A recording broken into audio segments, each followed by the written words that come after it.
speaker is Phil Landrigan. Phil needs no introduction. Welcome, Phil. Thank you. Thank you, Christine. So thanks. My job this afternoon is to, I think it actually builds on Paulo, telling the story of Irving Selikoff. Most of you are here this morning, and I talked a bit about Dr. Selikoff. I'm going to speak about him now in a more formal, more structured way, and specifically about his legacy, or one part of his legacy anyway, the Collegium Ramazzini. So here's a great picture of, I'm not sure if this is an Earl Daughter picture or not. I think it is. It is, yeah, of Dr. Selikoff in his office, which, as people like Arthur Frank will attest, the office was usually dark because he was looking at X-rays, right? So he had some great windows, and he kept them closed because he spent much of his day looking at X-rays. And I inherited that desk when he moved to the other building, so I know the setting rather well. He was professor of medicine. He was professor of community medicine, so he had chairs in 2 departments here at Mount Sinai. And his tenure at Mount Sinai extended for more than 50 years. Hard to believe, but 50 years. So some aspects of his legacy, and Arthur touched upon some of this morning.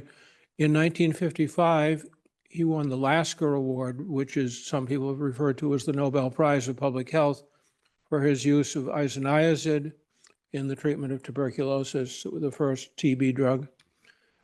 I consider him the father of occupational medicine in this country, and I don't think I'm alone in that.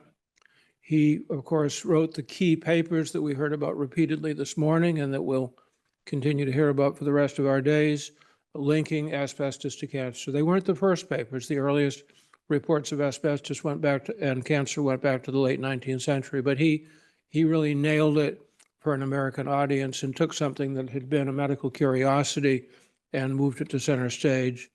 He founded 2 journals, the American Journal of Industrial Medicine, which is still based here at Mount Sinai, and John Meyer in Dr. Selikoff's former department is the editor today, and Environmental Research. And of course, he was an indomitable advocate. I spoke this morning about his courage.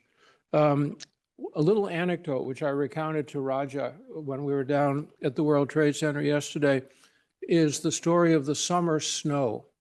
In the summer of 1972 or 1973, Ed Ferrand, who was one of the commissioners in the New York City Department of Environmental Protection, realized that white powder was falling onto the hoods of cars around where we were standing yesterday, the streets immediately adjacent to where the World Trade Center was going up.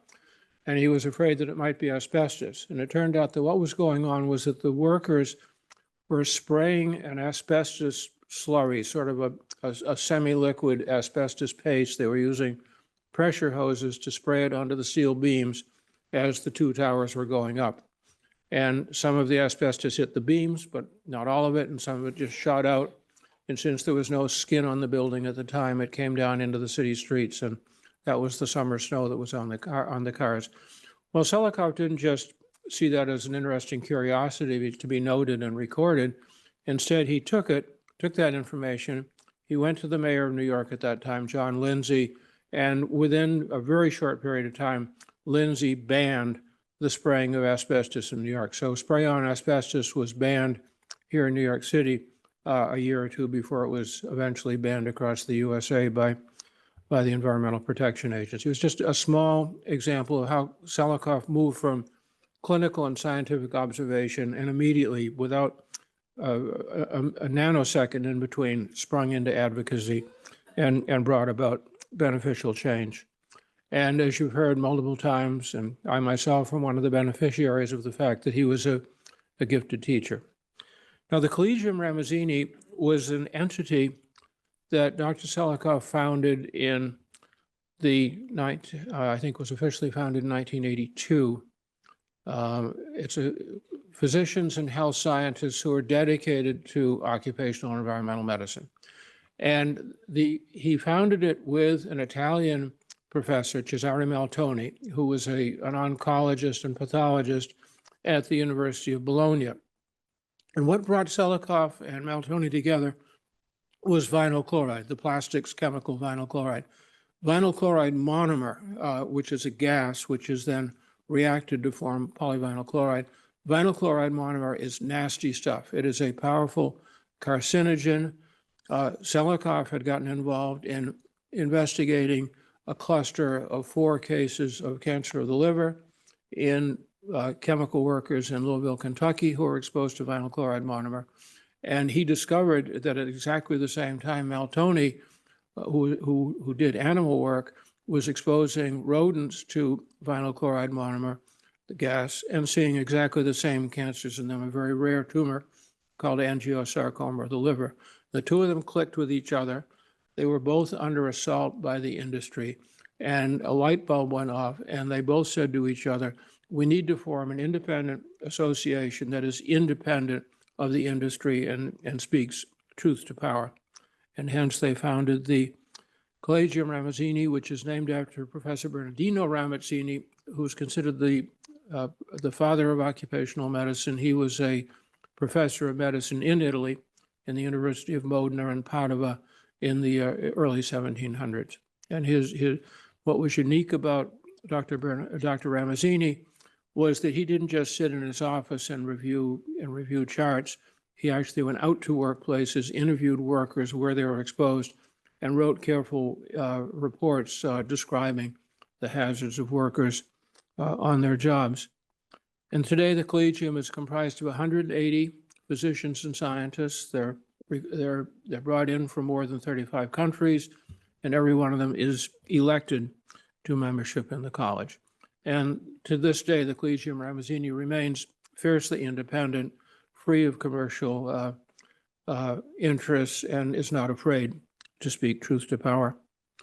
And the dual mission of the Collegium, reflecting Dr. Selikoff's and Dr. Maltoni's aim, is firstly to build scientific knowledge of hazards like asbestos, and secondly, to transmit this knowledge to the media, to the global public. And the phrase they used was that the Collegium should be a bridge between the world of scientific discovery and the worlds of social and the political and social centers that must act on these discoveries to conserve life and prevent disease. And these are some of the many statements that the Collegium Ramazzini has issued over the years. We have called repeatedly for a global ban on all uses of asbestos. We've called to preserve NIOSH when it was under assault in the past. We've worked in the COVID pandemic to protect workers, for example, in the meatpacking industry. We've worked on lead, on benzene, on a whole range of toxic chemicals. But asbestos has been a recurrent theme, an animating theme in the Collegium Ramazzini since its beginning more than 40 years ago. And thanks to our action, obviously not solely in response to the actions of the Collegium Ramazzini, but certainly we played a part in the fact that 67 countries around the world have now banned asbestos, and many more have restricted its use, even though we've not done the job here in the USA the whole way, which is why we need the R-ban legislation. We certainly have reduced asbestos use. We've also had a hand in getting lead out of gasoline in countries around the world. We've tightened occupational exposure standards for benzene, prevented thousands of cases of leukemia and lymphoma. And we've helped, in the early days, we were instrumental in banning benzidine-based dyes, which used to cause bladder cancer. The big challenges today are the fact that 2 million tons of new asbestos are still mined every year, most all of it in Russia, chrysotile, and still marketed around the world. The fact that regulatory agencies in too many countries refuse to recognize the carcinogenicity of some of the worst herbicides, aspartame, the sweetener, mining, and escalating global manufacture of petrochemicals. So we've still got lots of work ahead of us. The job in asbestos is not yet done, and there are many more challenges. One of Dr. Selikoff's famous statements, which I have quoted many times, I think many of us in this room have used it at one time or another, is that Statistics are people with the tears wiped off. And then finally, it's important to note that Dr. Selikoff was an honorary member of the Asbestos Workers Union, something of which he was extremely proud. Thank you.